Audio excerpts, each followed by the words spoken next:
Look for the bare necessities, the simple bare necessities. Forget about your worries and your strife. All right, this is lecture number 5, part 1, New Imperialism and Colonization in Africa. Following the European Industrial Revolution, we're going to start to see European countries competing with each other for territory within Africa. The period of new imperialism, as it's sometimes referred, is the period of time in the later 1800s when industrialized European nations attempted to seize territories in Africa and Asia. The focus of new imperialism became to establish marketplaces and new colonies where goods could be forced upon people and sold to them.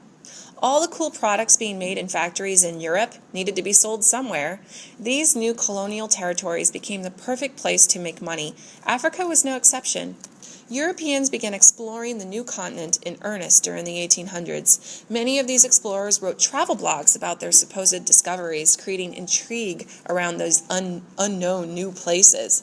Travel stories had many Europeans in awe of the undiscovered continent. And while the age of old imperialism had been all about God, gold, and glory, the age of new imperialism was about making money and building powerful European empires based on military might and new technology, as well as opening up marketplaces for industrially produced goods. Travel stories from famed new imperialism explorers like British physician David Livingstone had people rearing to go to Africa. David Livingstone was a British doctor and missionary who spent a great portion of his life in Africa. His primary interest or motive was trade and Christian missionary work.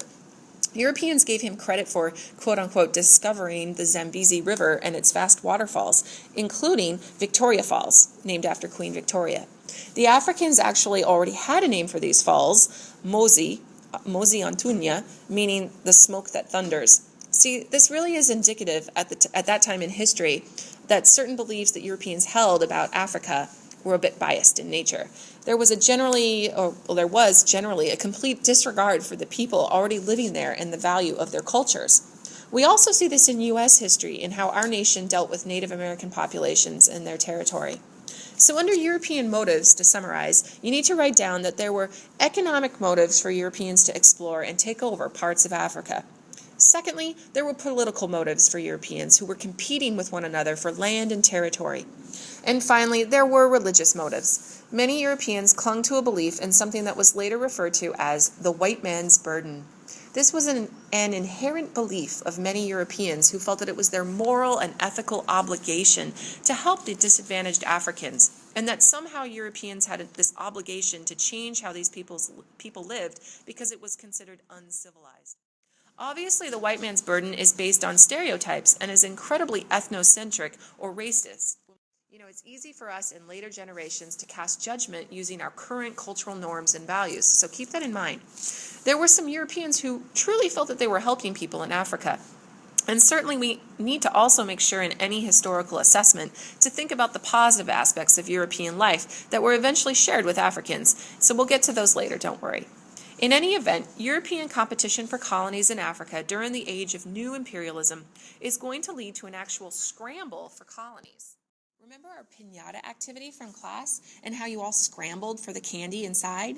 Yeah, that's just like how Europeans scrambled and competed to get colonies in Africa, except there wasn't candy. There was actual land and people involved. See, in the 1800s, many European countries began staking claims in Africa, including kings like King Leopold II from Belgium. King Leopold II made a claim on a region called the Congo. Leopold made this his own backyard, and he used native laborers, aka people he had enslaved, harvest rubber plants on large plantations, producing much-needed rubber for products in Europe, like tires. He was responsible for some pretty deplorable acts against the people living there, and one could argue that he indirectly contributed to future civil wars in the region, in places like the Democratic Republic of Congo, as well as the genocide that took place in Rwanda, amongst other places, because each of those places was part of the Belgian territory called Congo, but more on that later. Well, the Belgian influence in Congo and the riches, wealth, and seemingly available territory was too much for other Europeans to ignore. Pretty soon, countries like France were competing for influence in Congo and began to argue with the Belgians over whose territory it was. Pretty soon, the other nations started claiming territory in Africa as well, and it looked like Europeans might actually go to war over the land there. Well, to prevent war from breaking out in Europe, 14 European countries met at a very important meeting in Berlin, Germany in 1884. Germany was actually a relatively new country at that point. They hadn't become a full-fledged nation until about 1871 or so. Germany was feeling pretty confident by then, having thoroughly trounced the French in a war called the Franco-Prussian War in 1870. The French, naturally, were feeling hurt by this severe loss and wanted to perhaps avenge this loss with massive territory gain in Africa. So yeah, the French, along with 13 other nations, met in Germany at what became known as the Berlin Conference to divvy up the African continent. There, at the Berlin Conference, European leaders pretty much sat down together with a map of the continent and debated with one another about who should get what. Boundaries in Africa were redrawn to reflect early claims by various nations. If you look at the map in this lecture, you can see pretty much which countries ended up with various territories. After the conference, after potentially alleviating a war based on disputed territories, the Europeans had established boundaries they created at the meeting. See, there were some major problems with this, though. Can you guess what those problems were? Yeah, well, I'm not a genius, but there are several things bothering me about this. First of all, where were the African leaders at the Berlin Conference? You know, the people who were already living in those territories being divided up? That's right, they weren't invited. Secondly, some of the boundaries that were established sometimes cut across native territories. Often the Europeans created countries that were based on natural geographic boundaries like rivers, deserts, or mountain ranges, failing to recognize that by instituting such boundaries, they were dividing groups of people who were living there already. These divisions exist today and continue to plague various groups of people across the continent. Another problem? Yeah, by instituting their own arbitrary boundaries, Europeans often redrew territory lines in a way that put groups of people together who were sometimes enemies of one another. So territorial divisions by the Europeans not only separated groups of people, but it also put people who disliked one another on the same bit of land. I mean, is it any wonder that following European withdrawal from Africa that these tribes began to clash with one another across the continent? In any event, following the Berlin Congress, countries like Belgium were able to legitimately take these territories. King Leopold established what became known as the Congo Free State, which was really almost an extension of his own backyard or private property.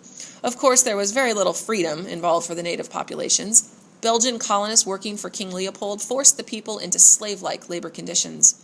African communities were forced to produce quotas of ivory and rubber to be sent to Belgium for the king's personal gain. If the communities failed to produce, they were brutally punished and repressed. Some native people in this territory had their hands chopped off by King Leopold's agents, for instance, if they refused to work. Soon, King Leopold turned over his private enterprise to the government of Belgium, but the mistreatment of the native Africans often continued. Now, there was quite a bit of resistance by native African populations. I mean, if someone tried to take over your home or backyard, you and your family members would certainly attempt to defend yourselves, right? Well, many Africans fought back using military force. For instance, in Nigeria, the Igbo and the Fulani fought against the British for 10 years to prevent them from taking over. The book we're reading in class, Things Fall Apart by Chinua Achebe, is an account of the mostly Igbo people in Nigeria. Did you know that? Well, millions of Africans died trying to fight the European advance into the continent. The advanced weapons and other technology made resistance extremely difficult for the more traditional groups of people. One country that did successfully defend itself was Ethiopia in East Africa.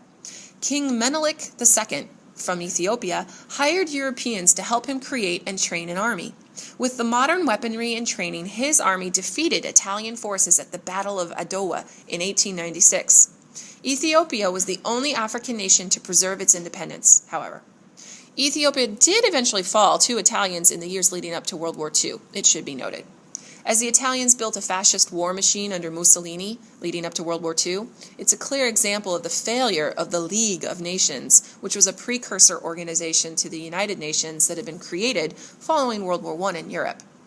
Anyway, other famous African leaders who attempted to defy the European takeover included Shaka. Shaka was the king of the Zulu nation in what later became known as South Africa. The Zulu people are one of many tribes that live in this part of Africa. Shaka was pretty amazing in that, as leader of a relatively small clan, he rose to power and conquered a huge amount of territory within South Africa. He was able to accomplish this by complex military strategies and fierce fighting techniques. He also managed to unite other clans in the Zulu nation, and he helped to slow the British advance into South Africa.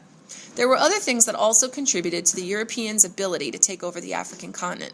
Natural diseases like smallpox annihilated native populations. Rinderpest, a European cattle disease, was also introduced to cattle in East Africa, heavily damaging herding societies and their culture. All right, that's the end of part 1. Thanks for listening. Look for the bare necessities, the simple bare necessities. Forget about your worries and your strife. I mean the bare necessities are Mother Nature's recipes that bring the bare necessities of life.